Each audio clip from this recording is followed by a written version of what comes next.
1992, o primeiro grande evento com o assunto meio ambiente aconteceu. Chamava Eco 92.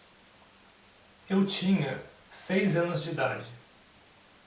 Estava começando a aprender a ler, aprender a escrever e aprender a lidar com questões que até hoje a humanidade ainda não entendeu muito bem.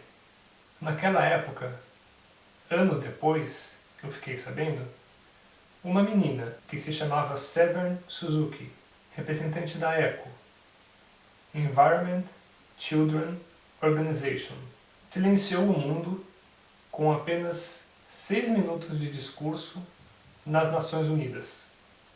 Parece familiar? Pois é. Em 2019, outra menina, Greta Thunberg, voltou a dirigir-se a líderes mundiais para fazer perguntas semelhantes às que Suzuki havia feito. Em julho de 2012, vejam só, outra menina, Isadora Faber, tornou-se conhecida no Brasil inteiro por falar sobre o sucateamento do ensino público no Brasil. O uso da palavra sucateamento é especialmente importante e relevante para aquilo que eu estou dizendo aqui. Apesar da contundência das palavras dessas jovens, eu pude crescer e ver o quão pouco mudou a respeito das questões por elas levantadas. Eu aprendi inglês na escola, computação, a inflação era descontrolada e houveram crises financeiras imensas. As urnas eletrônicas surgiram. A ideia de reciclagem foi implementada na minha escola, a partir da iniciativa de professores de geografia e ciências. E os alunos competiam para ver qual série reciclava mais. Em 1997, a ovelha Dolly foi clonada. E em 1999, o projeto Genoma anunciou o primeiro rascunho sobre o sequenciamento da cadeia de DNA. Tudo parecia estar caminhando para um futuro cientificamente brilhante. A questão central, porém, continuava sem solução e ficando cada vez mais distante de um futuro brilhante.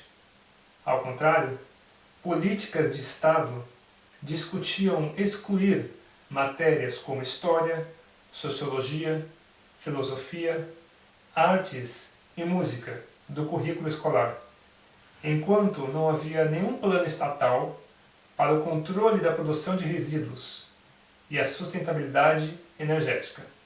As usinas hidrelétricas impactaram muitos ecossistemas.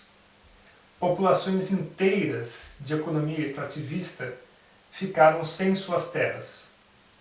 De 1992 até hoje, muitas espécies de animais entraram em perigo de extinção ou foram extintos.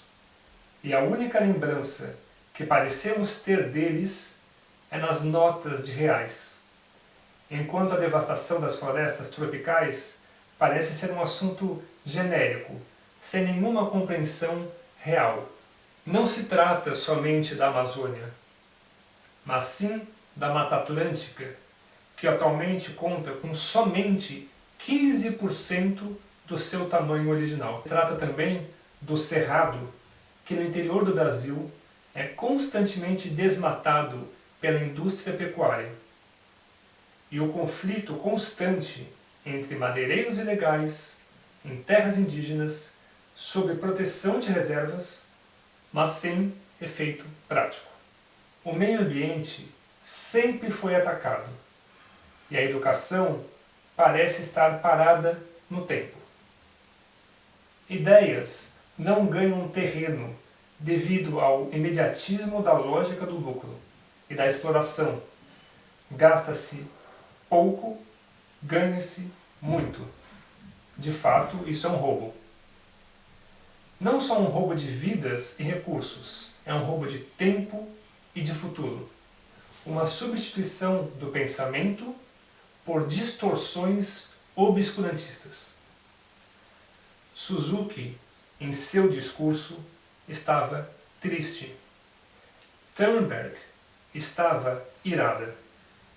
Bom, eu sou da geração de 1992. Continuo descontente que não haja na produção de bens de consumo, até hoje, uma política constante, sólida e sem exceções para zerar o desperdício e a geração de resíduos. Quanto tempo tivemos, desde 1992 até hoje, para instituir uma matéria escolar de reciclagem, de construir usinas, de agregar às casas e às rotinas de cada cidadão a prática do resíduo zero? Existe alguém, de fato, que acredite que o planeta hoje não nos deu o suficiente? Como pode não ser o suficiente se está sempre sobrando? Se a pilha de lixo não para de crescer, dizer que não temos o suficiente é altamente improvável. O que não fazemos é a nossa lição de casa. A nossa. Jovens de 1992. Pessoas que naquela época estavam no poder e hoje continuam. Nós não pensamos o suficiente e preferimos passar no vestibular do que pensar no que aconteceria depois que nos formássemos. De que adiantou tudo? Estamos em uma crise mundial sem precedentes, com situações que lembram o obscurantismo da Idade Média. Que vexame! Eu gostaria de, em tempos mais calmos, poder construir um presente mais digno e um futuro triunfante. Mas isso já não ocorreu. Os anos 2000 já correm soltos. O bug do milênio, hoje, tem outra conotação.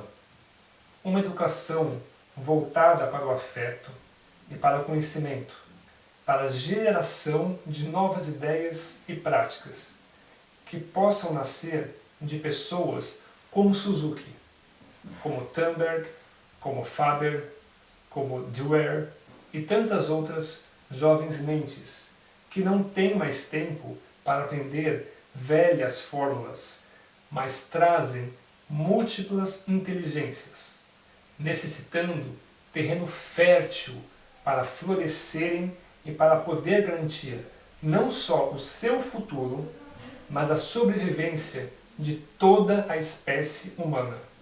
Se não foi a partir de 1992, que a partir de 2020 seja possível dar suficiente atenção para aquilo que é de fato importante e, através da educação, ressignificar a nossa civilização. Eu sou João Francisco Labriola, Clown Hermes, Clown Levi, criador dessa proposta de oficina de arte sustentável. Agradeço pelo seu tempo e vamos colocar as mãos, à obra.